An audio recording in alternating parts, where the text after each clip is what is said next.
ትላንት የብልጽግናና የህወሓትን ድርድር በሚመለከት ነካ አድርገነዋል። ግን ዛሬ ትንሽ ብናወራበት እወዳለሁ። ድርድር አይደለም የተጀመረው። በነገራችን ላይ አንዳንድ ሰዎች ድርድር እንደተጀመረ አድርገው ነው እየገለጹት ያሉት፣ ግን ድርድር አይደለም። ወደ ድርድር እንዲገቡ ሁኔታዎችን ለማመቻቸት እየተደረጉ ያሉ ጥረቶች ናቸው ያሉት እንጂ ድርድር አይደለም። ይሄ እንደ ሻፍል አይነት ዲፕሎማሲ የሚሉት ማለት ነው። ሁለት መገናኘት የማይፈልጉ በጣም ጸባቸው የከረሩ ኃይሎችን ለማቀራረብ አንዴ ወደዛ አንዴ ወደዚህ እየተደረገ ወይም እየተኬደ ለማገናኘት የሚደረግ ጥረት ነው ሻትል ዲፕሎማሲ። ለዛ ነው ሻትል ዲፕሎማሲ የሚባለው፣ ወደዚህ ስለሚል ነው። እና የአይነት ጥረት ነው ያለው። ይህን ጥረት የጀመሩት አንዳንድ አምባሳደሮች ናቸው። በዋናነት የምን ሀገር አምባሳደር እንደሆኑ አልተገለጸም፣ ስማቸውም አልተገለጸም። ግን አውሮፓ ሀገርን የሚወክሉ ኢትዮጵያ ውስጥ ያሉ አምባሳደር ናቸው በዋናነት ማለት ነው። ከሳቸው ደግሞ በስተጀርባ ሌሎች ሀገራቶችንም የሚወክሉ አምባሳደሮች አሉ። እነሱ ናቸው በሁለቱ በቲፒኤልኤፍ እና በብልጽግና በኩል ተቀምጠው ተነጋግረው ችግራቸውን በጠረጴዛ ዙሪያ የሚፈቱበትን አይነት ሁኔታ ለማመቻቸት አንዴ ወደዛ አንዴ ወደዚህ እያሉ መከራቸውን እያዩ ያሉት እነሱ ናቸው። ኢትዮጵያ ውስጥ ይህንን እንቅስቃሴ የሚያደርግ የለም።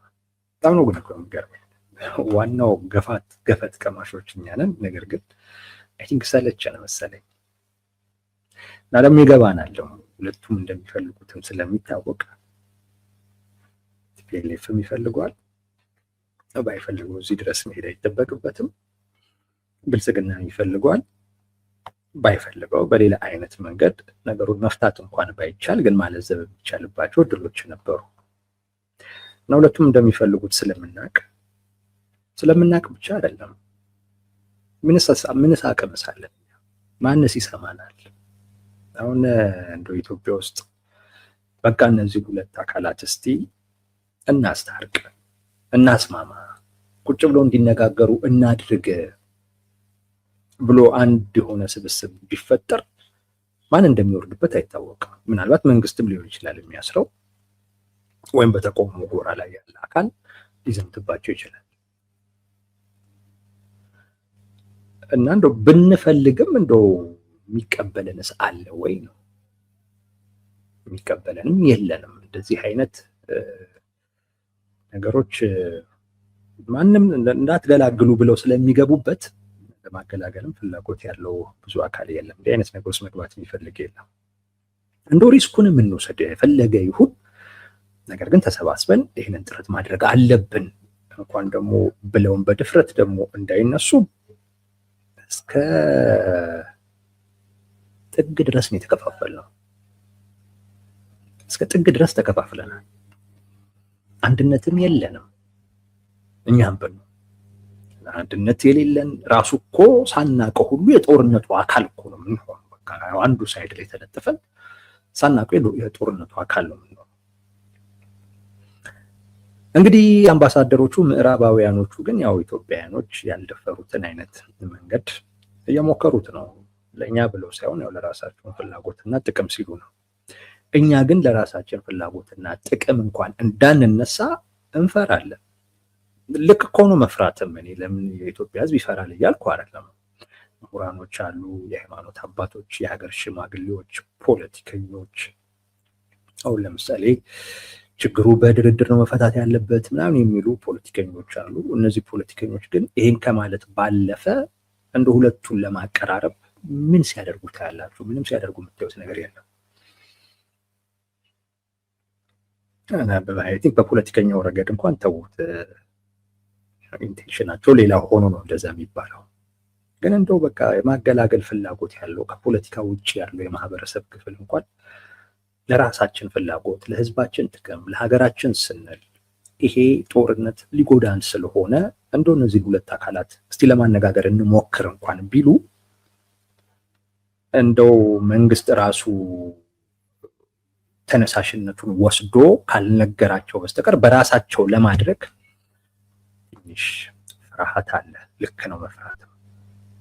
ምን አገባህ ብሎ የሚያስርህ አለ። ምን አገባህ ብሎ ባለው አቅም የሚወርድብህ ሚዲያ ላይ የሚያብጠለጥልህ አለ።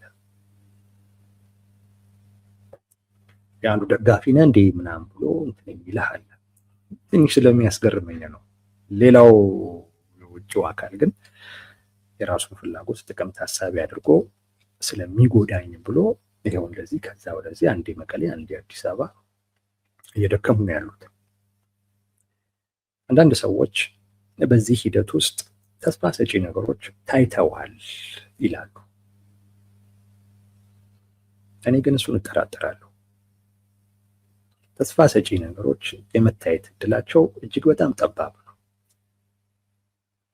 ከታየ በጣም እገረማለሁ። እንደው ይሄ አይነት የአምባሳደሮቹ እንቅስቃሴ ተሳክቶ ብልጽግናም የህወሓት ሰዎችም እንደገና ጠረጴዛ ላይ ቁጭ ብለው ካወሩ በጣም እገረማለሁ። በጣም ነው የምገረመው። በቃ እነዚህ ሰዎች የራሳቸውን ገምግመዋል፣ ሀገራዊ ሁኔታውን ገምግመዋል፣ ዓለም አቀፋዊ ሁኔታውን ገምግመዋል። ወይንም ደግሞ ተውት እንደው በግምገማ እንኳን አይሆንም ኢትዮጵያ ውስጥ ይሄ አይሆንም። የኢትዮጵያ ፖለቲካ እንዲህ ሳይንሳዊ በሆነ አይነት መልኩ መሄድ አይደለም። ተውት፣ ይሄ አሁን ያልኩትን ተውት። የዓለም አቀፉ ማህበረሰብ በተለይ ወሳኞቹ አካላት ጫና ፈጥረውባቸዋል። ለዛ ነው ያውቁት፣ ለዛ ነው ቁጭ ብሎ የተነጋገሩት ነው እንጂ ገምግመው አይደለም። ምክንያቱም ሁለቱም በግምገማ አይደለም የሚመሩት፣ በፍላጎት በስሜት ነው ማድረግ አለብን የሚሉትን ነገር ሁሉ ሲያደርጉ የሚታየው። ያ ካልሆነ በስተቀር ጠረጴዛ ላይ ቁጭ ብሎ የሚነጋገሩበት ምክንያት ብዙ አይኖርም የሚል ግምት አለኝ። አንድ 3 ምክንያቶችን እነግራችኋለሁ ይሄን ለማለት። አንደኛው ጥረቱን እያደረጉ ያሉት ለማገናኘት ጥረቱን እያደረጉ ያሉ አካላቶች ምንድን ነው መሰላችሁ? ብዙ ጊዜ ይሄ አይነት የማገናኘት ጥረት እንዲሳካ በዋናነት ሶስት ነገሮች አስፈላጊ ናቸው። አምባሳደሮቹ የጀመሩት ጥረት እንዲሳካ 3 ነገሮች በጣም ወሳኝ ናቸው። ሌሎችም አስፈላጊ ነገሮች አሉ፣ ግን 3 ነገሮች በጣም አስፈላጊ ናቸው። አንደኛው ይህን ጥረት እያደረገ ያለው አካል በሁለቱም ላይ ያለው ተጽዕኖ ምን ያህል ነው የሚለው። በሁለቱም ላይ እንግዲህ ተመልከቱ። ይሄ ሻፍል ዲፕሎማሲ የሚባለው ነገር መገናኘት የማይፈልጉ ቢገናኙ ይደባደባሉ ተብሎ የሚታሰቡ ሰዎች ማለት ነው። እነሱን ለማገናኘት አንተንስ አያሳየኝ የተባባሉ እዛው ጦር ሜዳ ብቻ እንገናኛት ልክን አሳያለሁኝ እንዲህ የተባባሉ ሰዎች የተዛዛቱ ሰዎችን ለማገናኘት የሚደረግ ጥረት ነው። በቃ በፍጹም አላቆም፣ አያቀኝም፣ ላየው አልፈልግም፣ እዛው ጦር ሜዳ እንገናኝ የተባባሉ ሰዎችን እነሱን ስሜታቸውን አቀስቅዞ ወደ ጠረጴዛ እንዲመጡ ማድረግ።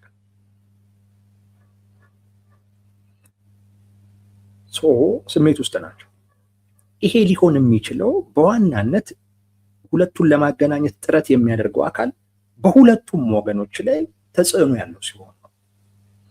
ገለልተኛ መሆን አለበት፣ በሁለቱም የሚታመን መሆን አለበት። ሌሎች መለኪያዎችም አሉ። ነገር ግን ዋናው ነገር ግን ተጽዕኖ ማድረግ ሲችል ነው። ስሜት ውስጥ ያለን አካል አንዳንድ ጊዜ ከስሜቱ እንዲወጣ መቆጣትም አስፈላጊ ነው። ትንሽ ጫን ካላልከው በስተቀር ከዛ ላይ ወጣ ይችላል፣ እሺ ላይል ይችላል። እሺ የማይልበት ሌሎች ምክንያቶችም ሊኖሩ ይችላሉ። ግን በዋናነት ጥረቱን የሚያደርገው አካል ግን የተጽዕኖ አቅሙ ከፍ ያለ መሆን አለበት።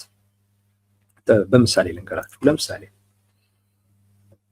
በባለፈው ጦርነት በብልጽግናና በቲፒኤልኤፍ መካከል በተደረገው ጦርነት እንደዚሁ አይነት የሻፍል ዲፕሎማሲ እየተሰራ ነበር። በነገራችን ላይ አሁን በኢራን እና በአሜሪካ መካከል ፓኪስታን ይሄንን ታደርጋለች። በዩክሬን እና በራሽያ መካከል እንደዚህ አይነት ሻፍል ዲፕሎማሲዎች አሉ። ሁሌም አለ። እንደራደር ምናምን ቢሉም ግን መነጋገሩ ግን አለ። አቋምንም ለማወቅ ለመፈተሽ ይረዳል። በሶስተኛ ወገን ግንኙነት ማድረግ የአካል ምን እያሰበ ነው፣ ለምን እየተዘጋጀ ነው የሚሉ ነገሮችን ለመረዳት የሚረዱ ነገሮች ልታገኝ ትችላለህ። ስለዚህ አትዘጋውም፣ መንገዱን አትዘጋውም። አሁን በብልጽግናና በቲፒኤልኤፍ መካከል ያለው ይሄ ነው። እንግዲህ ጠረጴዛ ላይ ቁጭ ብሎ ለመነጋገር ነው ወይንስ አንዱ አንዱን በዚህ አጋጣሚ ለመሰለል ወይንም ደግሞ ለመገምገም የሚያስችለውን መረጃ ለማግኘት ነው? አይታወቅም። ለዛ ነው በነገራችን ላይ ይህንን ጥረት የሚያደርገው ሶስተኛው ወገን በጣም በጣም ለሁለቱም የሚታመን መሆን ያለበት እና በጣም ሚስጥር ጠባቂ መሆን አለበት።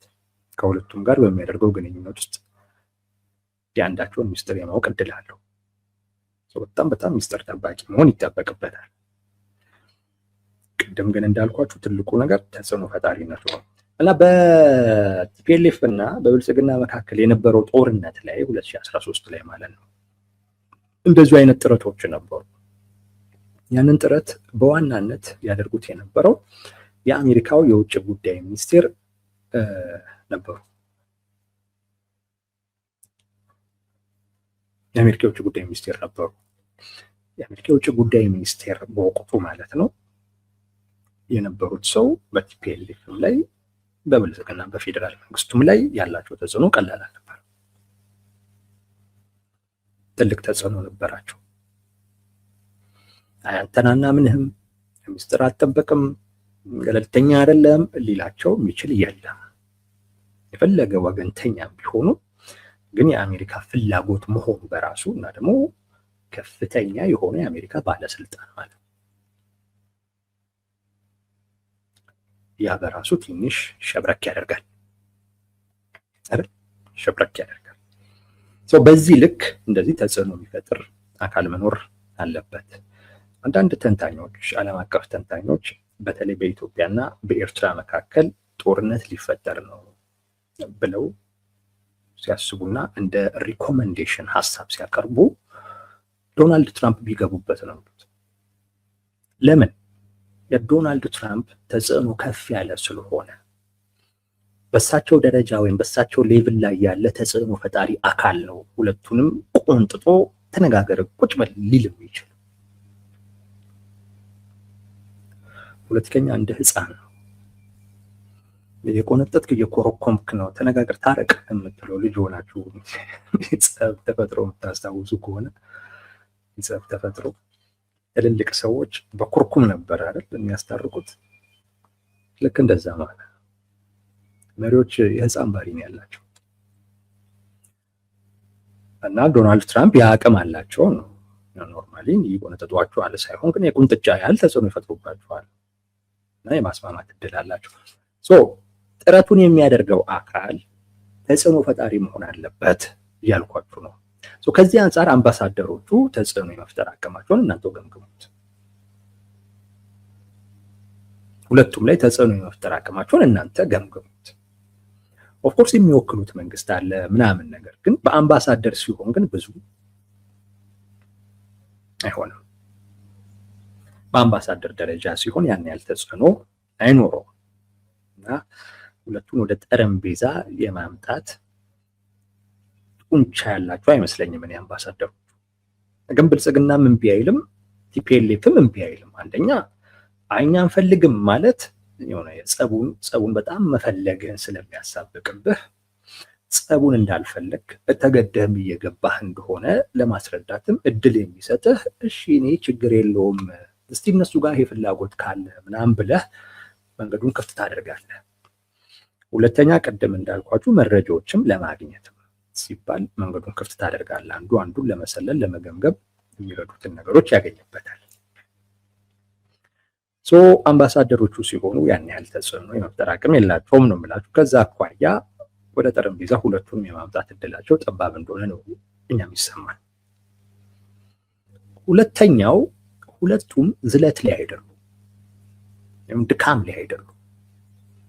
አንዳንድ ጊዜ እንደዚህ አይነት በጣም ጸብ ውስጥ ያሉ የተካረሩ ወይም ጦርነት ውስጥ ያሉ ወይም በጣም የተካረረ ውጥረት ውስጥ ያሉ አካላቶችን ለማቀራረብ ሁለቱም በዛ ጦርነት ወይንም በዛ ውጥረት የዛሉ መሆን አለባቸው፣ የደከማቸው ማለት ነው። ከዛ በላይ መሄድ ብዙ እንደሚያሳጣቸው የሚያስቡበት ደረጃ ላይ መሆን አለባቸው። ይሄ ምን ይሉታል? ሞመንት ኦፍ ሪፕ ይሉታል። ይሄ ነገሩ የበሰለበት ወቅት እንደማለት ነው። ሞመንት ኦፍ ሪፕ ይሉታል። በቃ አሁን እነዚህን አካላት ለማገናኘት ጥሩ ወቅት ነው እንደማለት ነው። ተመሳሳይ ምሳሌ ውሰድ፣ የቲፒኤልኤፍ እና የብልጽግና ጦርነት የከዚህ ቀደሙ። እዛም ላይ ሁለቱም ዝለዋል። ቲፒኤልኤፍ ወጥቦጥ ነው የነበረውም አማራጭ ተመልሶ በረሃ መግባት እና ሲያስቡት ሁሉ ርቋቸዋል። በረሃው ትግራይ ውስጥም ያለ አልመሰላቸው፣ በጣም ሩቅ ነው የሆነባቸው። ሁለተኛ ዙር ነው ሊገቡ እያሰቡ ያሉት። ከነሱ ወጥቦጥ ሆነዋል። በብልጽግናም በኩል መጀመሪያም ላይ ትግራይ ገብቶም ስለነበር ትግራይም ከገባ በኋላ እነሱ መልሰው እንደገና በረሃ ቢገቡ እንደገና እነሱን ደግሞ ማሳደድ ሌላ ዙር እልቂት ነው ለራሱ ቢጋብዝ። እንደገና በጣም ተዳክሟል። በተለይ መጨረሻውን ዙር ጦርነት ባለ በሌለ አቅሙ ነው ያደረገው። ጠቅላይ ሚኒስቴሩ ሁሉ ዘምተው ማለት ነው ያለውን ሙሉ አቅም ነው የተጠቀመው እና በሂደትም ያ አቅም እየተዳከመ ነው የመጣው። ከዚህ አኳያ ሌሎች አካላቶች ደግሞ ኃይላቸውን እየቆጠቡ ለማይቀረው ነገር እየተዘጋጁ ያሉ አካላቶችም ደግሞ ነበሩ። ብልጽግናም ትንሽ ፍርሃት ውስጥ ነበር እና ደክሟልም፣ እንደገናም ፍርሃትም አለ። አሁን ከዚህ በላይ ደግሞ ከቲፒኤልኤፍ ጋር ልላፋ ደግሞ ብል የሌሎቹን አቅም መቋቋም አልችልም የሚልበትም ወቅት ላይ ነበርና ጥሩ ሞመንት ላይ ነው። በቃ ጥሩ ሞመንት ላይ ነው። ከዛ በፊት ግን ሁለቱን ለማቀራረብ የሚደረጉ ጥረቶች ነበሩ። የተሳካው ግን ሁለቱም የዛሉ እና ከዚህ በላይ መሄድ የለብንም የሚል ድምዳሜ ላይ የደረሱ ወቅት ነው። እሱን ሞመንት ኦፍ ሪፕ ይሉታል። እሱ በጣም ጥሩ የሚሳካበት ወቅት ማለት ነው። ከዚህ አንጻር ገምግሙት። አሁን ላይ ቲፒኤልኤፍ አቅም አለኝ የሚልበት ወቅት ነው። አጋሮች አሉኝ፣ አሁን ተከብቤ ያለው የሚልበት ወቅት ነው። እንደዚህ ስል ሻዕቢያ አለ፣ እንደዚህ ስል ፋኖ አለ፣ እንደ በፊቱ አሁን እንደዚህ ስለማየው ጠላት አይደለም፣ እንደዚህ ስለማየው ጠላት አይደለም፣ ከኔ ጎን ያለ ነው። ብዙ ጊዜ ደግሞ እንደዚህ ስትከበብ ትንሽ አስቸጋሪ ነው። በጣም ያበጥክ ይመስላል፣ ትዕቢትም ከፍ ይላል። እዛ ሞመንት ላይ ነው ቲፒኤልኤፍ በዋጋ በአጭር ጊዜ ውስጥ ጦርነቱን አሸንፋለሁ የሚልበት እንደዛ የሚያስብበት ደረጃ ላይ ነው። በሚገርም ሁኔታ ቲፒኤልኤፍ ግምገማው እንደዛ ነው። በአጭር ጊዜ ውስጥ ማሸነፍ የምችልበት እድል አለ። አንደኛ እኔ በጣም ተጠናክር ያለው ነው። ውስጣዊ አቅሙን ለራሱ እያዳላ ነው የሚገመግመው። በቃ ውስጣችንን ሲቦረቡሩ የነበሩ አካላቶችን አውጥተን አሽቀንጥረን ጥለናል። አዲስ አበባ ልከናቸዋል፣ ጥጋቸውን አስይዘናል፣ እነሱን አሁን ጠርተናል ብሎ ነው የሚያስበው ስለራሱ ማለት ነው። የኤርትራ ከሻዕቢያ ጋር ያለው ግንኙነት አለ። እሱንም ደግሞ ሲገመግም ለራሱ እያዳላ ነው የሚገመግመው እና ምን ብሎ ይገመግመዋል? እነሱም የህልውና አደጋ ውስጥ ናቸው፣ ያስፈልጉኛል፣ አስፈልጋቸዋለሁ አይነት ነገር ነው ግምገማው ማለት ነው።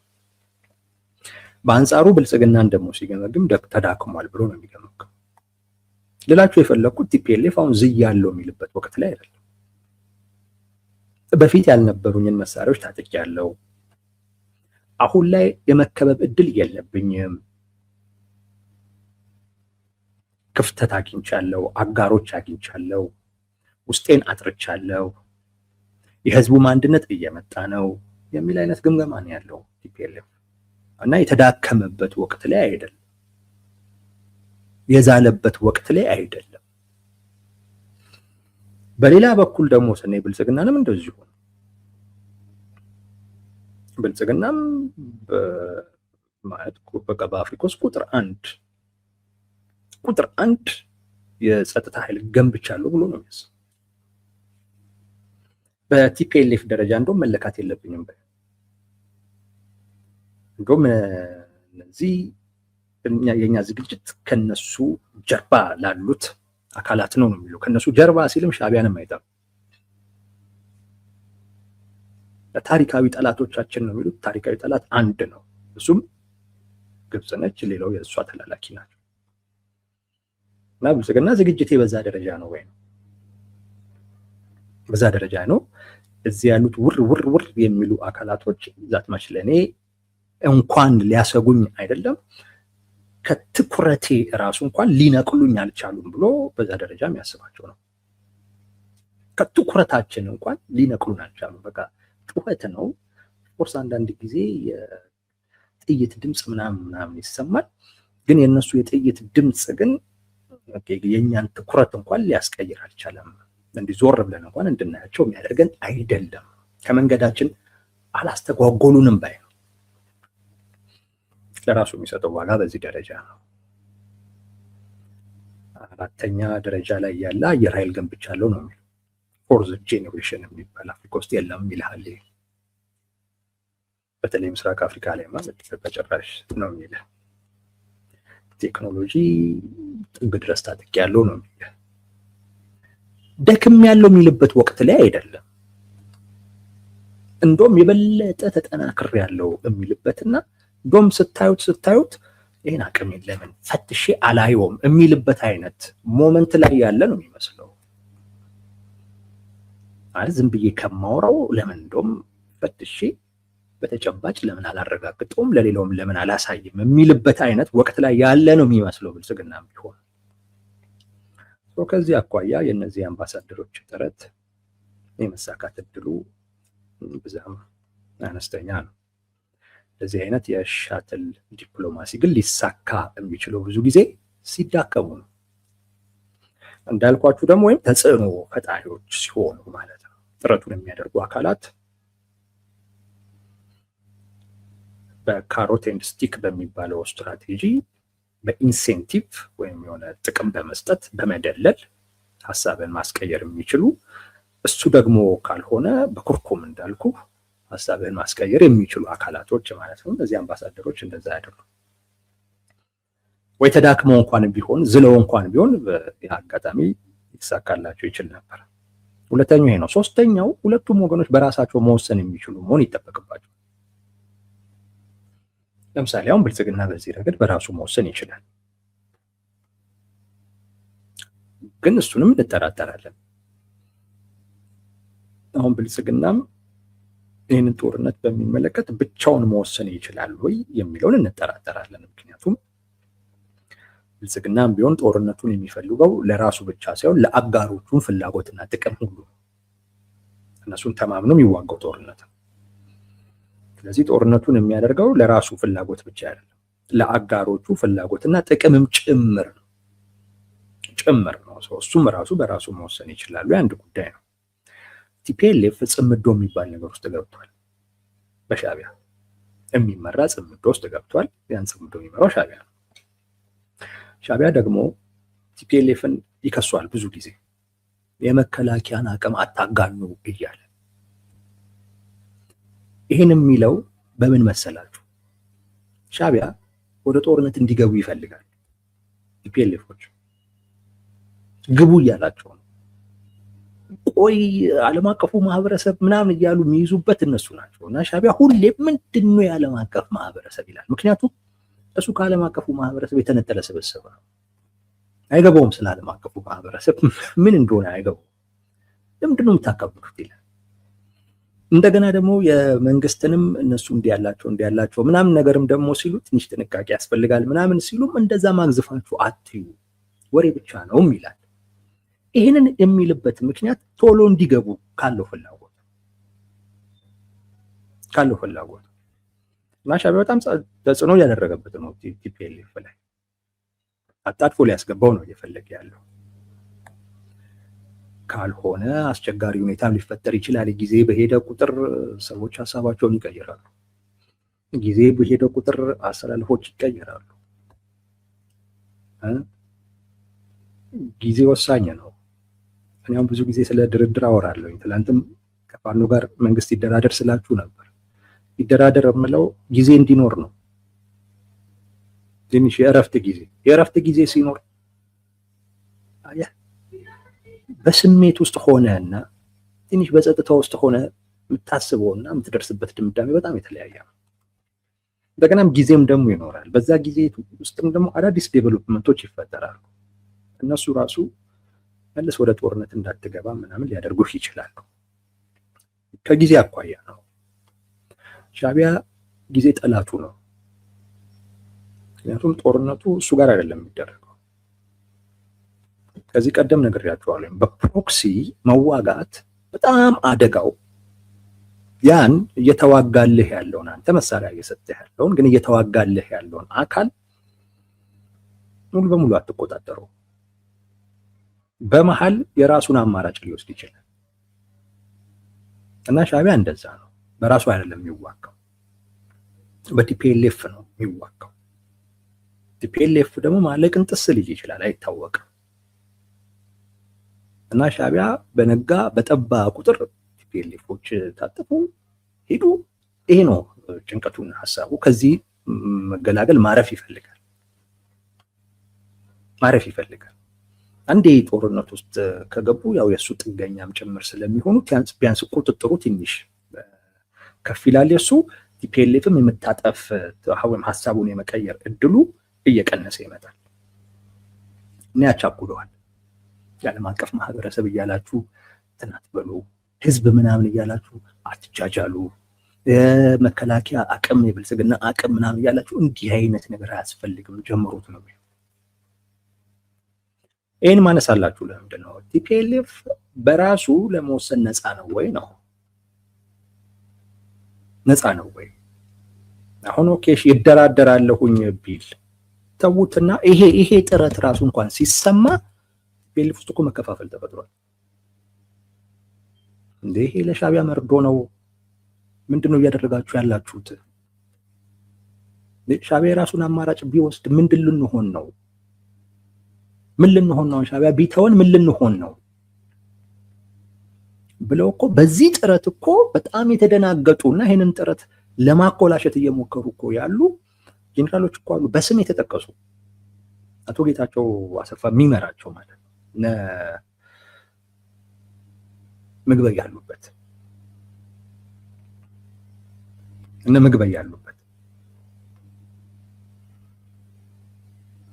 ስማቸውን ይዤው ነበረ። ጌታቸው አሰፋ አለ፣ ብርጋዴር ምግበይ ኃይሌ አለ፣ ብርጋዴር ጄኔራል ኃይለ ስላሴ ወይ ወዲ እንበተይ የሚሉት አለ፣ ሜጀር ጄኔራል ብርሃነ ነጋሽ ወይም ወዲ መድህን የሚባል እነዚህ ያሉበት፣ እነዚህ በጋራ በመሆን ይሄ ቲፒኤልኤፍ በመርህም ደረጃ ቢሆን እስቲ እንሞክረው፣ ካልሆነ ለዓለም አቀፉ ማህበረሰብ የሚያስተላልፍብን መልእክት ጥሩ አይደለም ብለው እያደረጉት ያለውን ነገር እየተቃወሙ ሊያኮላሹት እየሞከሩ ነው ያሉት። ሁለቱም አካላቶች በራሳቸው የመወሰን አቅም አላቸው ወይ የሚለውም አጠራጣሪ ነው ልላችሁ ፈልጌ ነው። እነዚህ ሶስት ነገሮች ባሉበት አይነት ሁኔታ የመሳካት እድሉ እጅግ በጣም አነስተኛ ነው። አንደኛ ጥረቱን እያደረጉ ያሉ አምባሳደሮች ተጽዕኖ የመፍጠር አቅማቸው ምን ያክል ነው? እንደው ይሄ ቢሆን ሊሉ ይችላሉ። እነዚህ አካላቶች ይሄንን አንቀበልም ቢሉ ማስፈራራት የሚችሉበት፣ ጫና መፍጠር የሚችሉበት አቅም ብዛም ያላቸው አይመስለኝም። አምባሳደር መሆናቸው በራሱ ያንን አይፈቅድላቸውም። ሁለተኛ ሁለቱም ራሳቸውን መፈተሽ መሞከርና እናሸንፋለን የሚሉበት አይነት የሆነ መነቃቃት ውስጥ ያሉ እንጂ የተዳከሙበት ወቅት ላይ አይደለም። ፋቲግ የተፈጠረበት ወቅት ላይ አይደለም። ሶስተኛ በራሳቸው የመወሰን አቅምም አጠራጣሪ ነው። በዚህ ምክንያት አምባሳደሮቹ የጀመሩት ጥረት የመሳካት እድል ይኖረዋል ብለን አናስብም። ነገር ግን ከዚህ ቀደምም እንዳልኳችሁ ምናልባት ጦርነቱን መጀመር ወደ ኤርትራ ምናምን የመስፋት እድል ስላለው፣ ቀጠናው ላይ በደንብ የመስፋት እድል ስላለው አሁን ኢራን ላይ እየተዋጉ ያሉት እና አሜሪካም እና እስራኤልም ኢራን ላይ ውጊያ በመደረጉ ምክንያት ዋጋ እየከፈለ ያለው የዓለም አቀፉ ማህበረሰብ እንደገና ቀይ ባህር ላይ እንደዚህ አይነት ሊራዘም የሚችል አይነት ጦርነት እንዲኖር ይፈቅዳሉ ተብሎ አይገመትም። በዛ ምክንያት ተጽዕኖ ፈጥረውባቸው እንዲነጋገሩ ካደረጉ እሱ አንድ ጉዳይ ይሆናል። ግን ያ ግን ሊሆን የሚችለው አይ ቲንክ ትንሽ ከፍ ያለ ባለስልጣን ቢሆን ነገር ጥሩ ነበር። ጥረቱን የሚያደርጉ አካላቶች ልላችሁ ነው። እንደማይሳካ ሌላኛው ማሳየውን ነገር ልንገራችሁ። የመሳካት እድሉ በጣም ጠባብና አነስተኛ መሆኑን የሚያሳይ አንድ ነገር ደግሞ ልንገራችሁ። ትላንት አንድ መረጃ ሰማን። ጄኔራል ታደሰ ወረደን የሚመለከት ነው።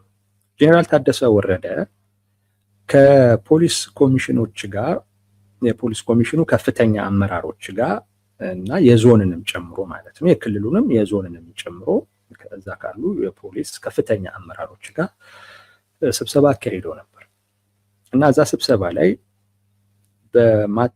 ስብሰባው ማጠቃለያ ላይ ጄኔራል ታደሰ ወረደ ንግግር አድርገው ነበር እና አንድ ንግግር አድርገዋል። ያ ምንድን ነው የሚለው? እስካሁን ጦርነቱ ይቀራል የሚል እምነት ነበረ።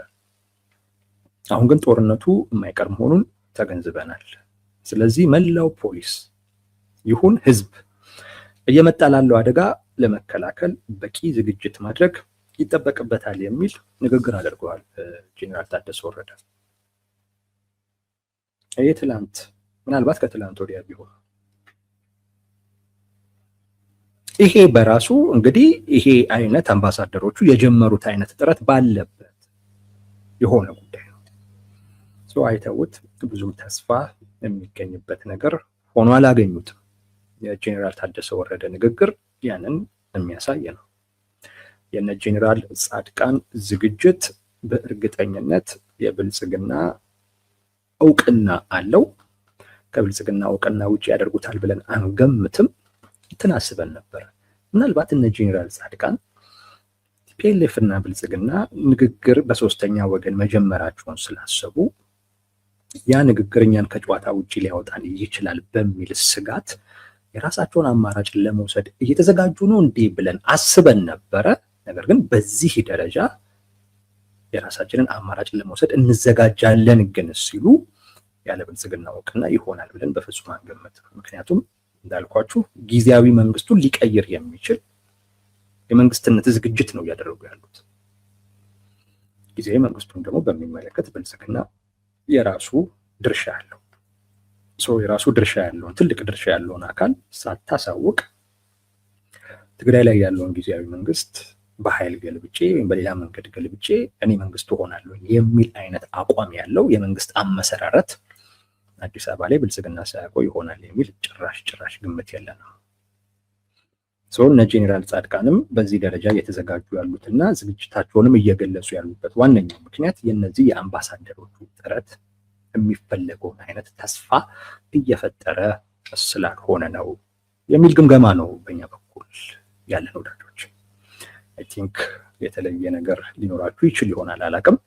ነገር ግን በእኛ በኩል ተስፋ የሚሰጥ አይነት ነገር አይደለም ብዛም ያለው።